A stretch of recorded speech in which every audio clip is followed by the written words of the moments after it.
پہلے بظاہر اس دنیا میں کوئی بھی شخص موجود نہیں تھا، کوئی بھی شخص کسی بھی انسان کی پیدائش اس دنیا میں نہیں ہوئی تھی۔ جب کوئی بھی انسان موجود نہیں تھا، تو جب کوئی انسان موجود نہیں تھا تو کوئی مذہب یہاں پہ کوئی نہیں ہوگا، کوئی بھی مذہب یہاں پہ نہیں ہوگا۔ اور جب حضرت آدم علیہ السلام جو اس دنیا میں تشریف لائے تھے، تنہا شخص جو مذہب اسلام کو ماننے والے تھے، تو ظاہر سی بات ہے کہ جو لوگ کہتے ہیں کہ 1450 سال پہلے اس دنیا میں مذہب اسلام آیا یا مذہب اسلام پھیلا، تو 1450 سال پہلے تو میرے آقا صلی اللہ تعالیٰ علیہ وسلم اس دنیا میں تشریف لائے تھے۔ اور جب 1450 سال پہلے میرے آقا صلی اللہ تعالیٰ علیہ وسلم تشریف لائے تھے، تو اس سے پہلے بھی حضرت آدم علیہ السلام اس دنیا میں تشریف لائے تھے۔ تو بتائیں کہ سب سے اگر کوئی سچا مذہب ہو یا پہلا مذہب ہے تو وہ ہے مذہب اسلام۔ کوئی بھی شخص دعویٰ پیش نہیں کر سکتا، چاہے وہ کسی بھی دھرم کا ماننے والا ہو، اگر اپنے خاندان کو اگر سلسلہ بہ سلسلہ بنائے گا تو میں نے خود اپنے کانوں سے سنا ہے کہ اور کئی ایسی ویڈیوز میں نے دیکھا ہے کہ آخر لوگ سلسلہ بہ سلسلہ بڑھاتے ہیں تو جا کر کے حضرت آدم و حوا تک جا کر ان کا سلسلہ ختم ہو جایا کرتا ہے، ان کا سلسلہ آدم و حوا تک ختم ہو جایا کرتا ہے۔ اب یہاں پہ ایک بات بھی ابھرتی ہے کہ جب مذہب اسلام اگر پیارا اور سچا مذہب ہے، مذہب اسلام تنہا مذہب ہے، تو اس دنیا میں کئی مذاہب کے لوگ ماننے والے ہیں، کئی مذہب کو لوگ اس دنیا میں رہتے ہیں اور کئی مذہب کو ماننے والے ہیں۔ تو یہ مذہب کہاں سے آیا، یہ مذہب کہاں سے پھیلا؟ کیونکہ مذہب اسلام اگر تنہا مذہب تھا تو اس مذہب کو آخر پھیلایا کون؟ کیونکہ اس دنیا میں کئی طرح کے لوگ مذہب کو ماننے والے ہیں، تو لوگ آخر پیدا کیسے ہوئے؟ بتوں کی پوجا کی جا رہی ہے تو اس کا سلسلہ شروع کہاں سے ہوا؟ تو میں آپ کو بتانا یہ چاہتا ہوں، بہت سارے لوگوں کے دماغ میں یہ بھی بات بیٹھی ہوئی ہے کہ حضرت آدم علیہ السلام کے اولاد میں حابل و بابل، آپ لوگوں نے نام سنا ہوگا، اور لوگ کہتے ہیں کہ حابل جو ہے وہیں سے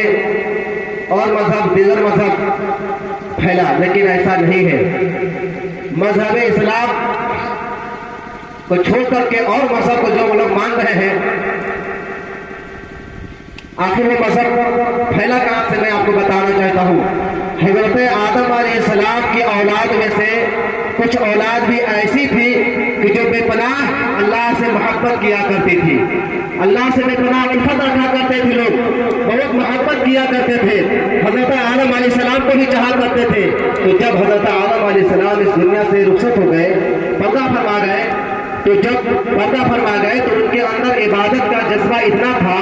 عبادت کا شوق اتنا تھا، اتنا اللہ کی عبادت کیا کرتے تھے، اتنا اللہ کی عبادت کیا کرتے تھے کہ لوگ حیرت ہوتے تھے، ان کو دیکھ کر کے لوگ عبرت حاصل کیا کرتے تھے۔ یعنی کہ اگر آپ اتنے سارے لوگ ہیں، بہت سارے لوگ ہم سے قابل بھی ہیں اور ہم سے زیادہ پڑھے لکھے لوگ بھی ہیں،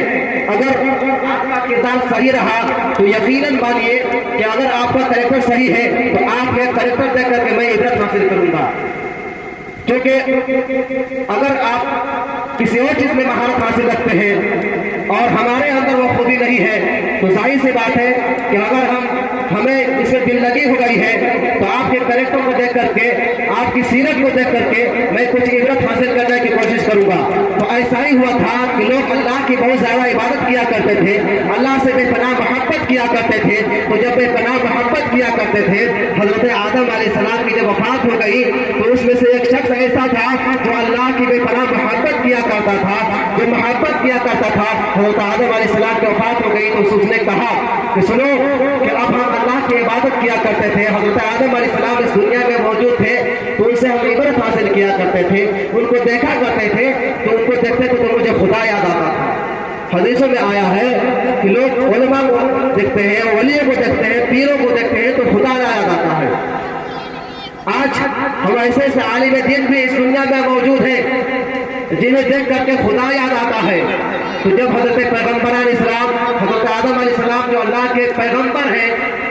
وہ جب انہیں دیکھتے تھے تو خدا یاد آتا تھا۔ انہوں نے مشورہ کیا کہ حضرت آدم علیہ السلام نہیں ہے تو چلو کیوں نہ ان کا ایک پتلا بنایا جائے، پتلا چلو کیوں نہ ان کی ایک مورتی بنائی جائے کہ جب ان کو دیکھیں گے تو